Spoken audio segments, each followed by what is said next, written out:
கச்சத்தீவு பிரச்சனை, மீன் பிடிக்க போனா சாகுறான், காவிரியில் தண்ணி எட்ட அடிக்கிறான், முல்லைப்பெற தண்ணி எட்ட அடிக்கிறான், நீத்தன்னு நிலத்து வளத்தை சுரண்டான், மலையை வெட்டி கொண்டு வரான், மணல் அள்ளி தீங்கிறான், ஸ்டெர்லைட்டுங்கிறான், அணுலைங்கிறான். துப்புரவு செஞ்ச மாநகராட்சி பணியாளர்கள் 100 பேர், அவங்களுக்கு ஒரு ஆளுக்கு 1000 அது கொடுக்கணும். அந்த காசு இல்லை, அப்புறம் அதை புரட்டி அது அவங்களுக்கு கொடுக்கணும். தமிழ் மொழி, தமிழ் இனம், தமிழ் நிலம், இந்த இனத்தின் மக்களின் மானம், இதை காக்க ஒரு அரசியல் இருக்கு. அந்த அரசியல் தமிழ் தேச அரசியல், அவ்வளவுதான்.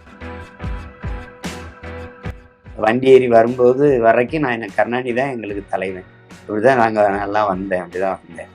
கருணாநிதின்னு சொன்னா மல்லு கட்டி உருண்டுருக்கேன், கலைஞர்னு சொல்லாம அப்படி ஒரு வளர்க்கப்பட்ட ஆளு தான். அவர் பேசிட்டு இருக்கும்போது நான் குனிஞ்சிக்கிட்டே இருந்தேன், கண்ணீர் ஓடிட்டே இருந்தது.